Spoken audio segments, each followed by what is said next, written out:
My future sister-in-law caused my miscarriage, yet was still accepted. During my next pregnancy, she mocked me and ruined the joy. Let me tell you what happened, gentlemen. If not for my life, you wouldn't believe this story. Some days I feel like I'm in a Lifetime movie. Extremely dark and twisted. My ex-sister-in-law killed my first baby. Yes, you read correctly. Still, she was invited to our next pregnancy announcement. Yeah, right? Insane. Then it gets crazier because a wedding, kidnapping, and legal trouble are involved. I'm shocked to say this about my family, not how I saw my life. 5 years ago, Caleb and I went on a blind date. Isabella was hesitant about the date. You know those scary stories? I forgot my worries when I met Caleb. He made me feel like the only girl in the room with his charm and attention. He noticed how my eyes fluttered when I flirted and how my lips pouted when I liked something. I thought it was adorable and pure. I was smitten from the start and thought I would never fall. He joked that his family was insane on the date. I joked that we're all insane and didn't take it seriously. Oops. 2 years later, I was walking down the aisle to marry him. Interestingly, our first relationship issue arose on our wedding day.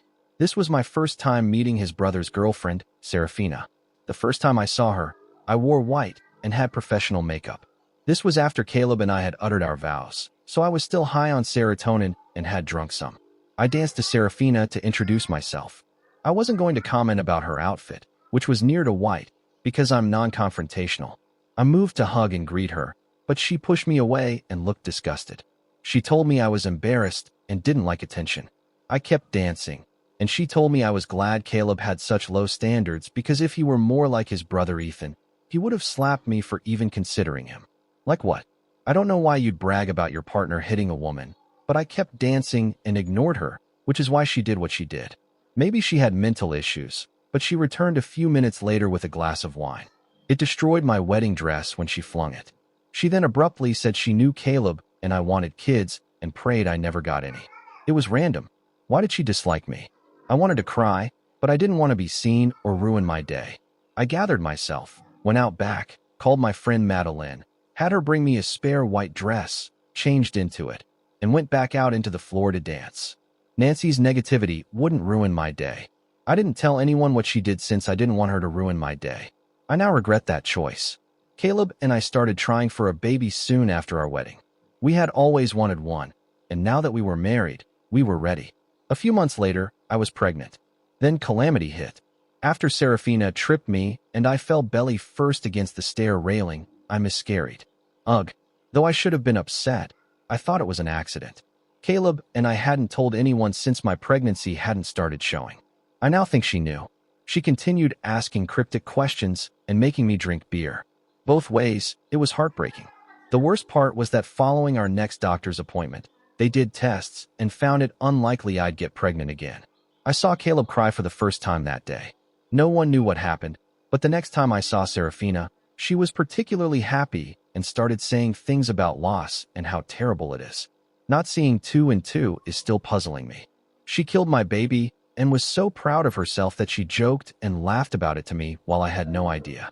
A few months later, the universe smiled down on us again, and I got pregnant again. Caleb and I cried, and he was on his knees kissing my belly. Before I knew it, he was calling in sick to work so he could take me out to eat. My baby needs food, he said, and this baby needs food too. After a few months, Caleb and I hadn't told anyone or seen anyone from either of our families, but we had something planned. With the help of my best friend Madeline, we put together a beautiful nursery for our baby daughter. After reaching the 12-week milestone, which felt like a big achievement, we decided to share our news with our families. We invited them over for an intimate dinner at our home. At dinner time, our home was filled with family warmth and chatter. Ethan and Serafina behaved like lovesick teenagers, constantly grabbing at each other, exchanging kisses and making sounds that were impossible to ignore, especially with everyone present. I felt uncomfortable, and I knew I wasn't alone. Despite this awkwardness, I was determined not to let it derail our SP. As everyone settled in for dinner, Caleb and I exchanged knowing glances, silently agreeing the time had come. We stood up, and Caleb cleared his throat to get everyone's attention. "We have something important to share with all of you," he said, excitedly. I showed everyone the ultrasound images I'd been collecting, declaring with a huge smile, "We're expecting?" After hearing what we had to say, the room went wild. Everyone jumped up and ran to embrace us, congratulate us, and share in our joy. Caleb's parents, Vivian and Henry, were especially excited. This would be their first grandchild, and I could see their pride and joy in their eyes. They knew how hard we'd work. She asked, her voice choked with emotion as tears streamed down her face. I nodded, smiling through my own tears. Yes, Mom. More than okay. / my brother and his wife hugged Caleb and me, celebrating our parenthood. They were eager to help and provide first-time parenting advice. I admitted to being scared and overthinking every decision. My brother assured me that he felt the same before my niece was born, and his wife nodded. At that time, only family love and support mattered. Everything was coming into place as Caleb and I realized our dreams in the company of our loved ones. Serafina stood out in the evening because she remained motionless in her chair, glaring at us with unmistakable hostility. I couldn't help feeling unsettled by it. When Ethan came over to congratulate me, I quietly asked him why. The evening progressed to the living room for dessert and drinks. I abstained from alcohol, and Caleb did too. We got comfortable, and the conversation naturally drifted to babies and pregnancy. I shared details about the nursery we were designing for Charlotte, feeling proud. Serafina remained quiet, barely participating. She said our room was too bright for a baby to sleep in, suggesting we hadn't addressed the practicalities. Although I patiently mentioned that we would install blackout curtains to darken the room for baby's sleep, she hardly regarded my statement. She then asked why we chose yellow over a neutral color scheme. Surprised, I informed her that yellow is just a color and has nothing to do with gender. She then examined our beautifully organized baby clothes and drawers. She mocked them, saying her son had never liked them and that we should have contacted other parents before buying cheap knockoffs. She was dismissive and condescending, which startled me. Before that, I'd been courteous, anticipating she'd be frank, but this crossed a line. I lost control. "What the hell are you talking about?" I said, frustrated. Caleb and I had worked hard to make our baby's life perfect, so her words stunned me. She clearly didn't want to give counsel. Instead, she appeared to be purposefully undermining the evening's joy. My mother, Vivian, and mother-in-law entered the nursery as Serafina was ready to respond, beaming at the room. Their enthusiastic praise of how wonderful everything looked temporarily eased the tension. I wouldn't ignore Serafina's issue. I again asked, "What exactly did you mean by that?" My mother and mother-in-law noticed the tension and knew something was amiss. Mom asked what was up. Serafina had criticized the room and termed our carefully picked baby clothes cheap, so I explained. Both women looked stunned that someone would be so overtly disparaging, especially during such a precious occasion. My mother-in-law laughed and asked Serafina, "Is this true?" She seemed surprised by the sudden confrontation and tried to downplay her earlier comments. She told me the textiles were too rough and suggested softer ones, but my mother and mother-in-law didn't trust her. They shook their heads and laughed quietly, saying the clothing felt nice. Serafina soon retracted, saying that as a mother, she knew better and that I should be open to criticism. My mother spoke hard, yet calmly before I could react. "Well, we're mothers too," she said, "and we'd never say that to her. You should know how hard it is being a first-time mother." My mother-in-law also helped. "This isn't appropriate behavior," Serafina said. "There's a difference between offering advice and being needlessly critical." Her face flushed as she realized she was outnumbered and wrong. She was plainly offended but said little. She had a fit and left the nursery. I followed her out to prevent an escalation. Serafina went straight to Ethan, who was still talking with the family in the living room. Without explanation, she said she was leaving immediately. Ethan looked bewildered but didn't dispute her decision, sensing her anxiety. He apologized to everyone, congratulated Caleb and me on the pregnancy again, and left with Serafina. After our announcement dinner, Ethan phoned Caleb and me to apologize for Serafina's actions. After my mother-in-law chastised him for bringing Serafina to such a private family event, he discovered everything. I immediately forgiven Ethan because I realized it wasn't his fault. He felt worried and sought to explain Serafina's wrong behavior. Ethan said Serafina suffered pregnancy trauma. At 16, Serafina fell pregnant with her son. After marriage, they tried to have more children but ran into problems. Their mental health suffered after years of infertility, which led to their divorce. Ethan says Serafina was sensitive to other women's pregnancy, which may explain her unpleasant reaction to our celebration. I understood Serafina's challenges as a woman. I understood her grief and disappointment and knew they had caused emotional wounds. Though I sympathized with her circumstances, her comments during our dinner announcement were unpleasant and inappropriate. So I decided it would be best to maintain some distance from her at future family gatherings to protect the positive atmosphere I wanted to preserve around our growing family. Ethan and Serafina continued dating, and on the day I delivered Charlotte, Ethan called and asked Caleb if he could bring Serafina to visit our newborn. Although we had reservations, Caleb and I reluctantly agreed, hoping perhaps things would be different this time. Unfortunately, this proved to be a mistake. As soon as Serafina saw our baby, she immediately commented on how little hair our newborn had, suggesting this indicated her hair would remain extremely thin as she grew up. Her words felt like a direct attack, and I could see the irritation on Caleb's face as well. This comment was another unnecessary and insensitive remark during what should have been a purely joyful moment. Ethan, sensing the tension in the room, didn't allow Serafina to stay long. After offering brief congratulations, they quickly departed. This year, Ethan shocked everyone by announcing his engagement to Serafina. The news received mixed reactions, particularly from my mother-in-law.